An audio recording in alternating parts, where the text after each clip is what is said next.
C'est la retrouvaille après 26 ans. Les deux sisters. Des sisters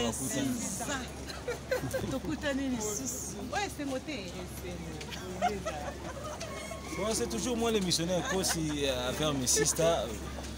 Pour ça, pour enjoy, pour enjoy.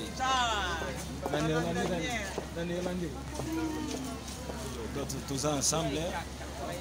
Après 26 ans, on est ici précisément en Anvers. Bon, 26 ans, on a 6 ans. On a 6 ans, donc. On fait quoi là? On passe ça. C'est pour nous, c'est le l'unité. Pour nous, c'est le cadeau. Pour nous, c'est le cadeau.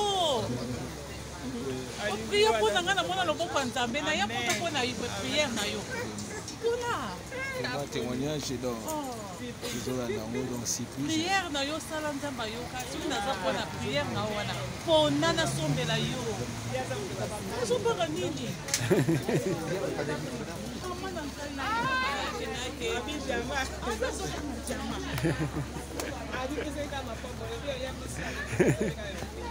c'est quoi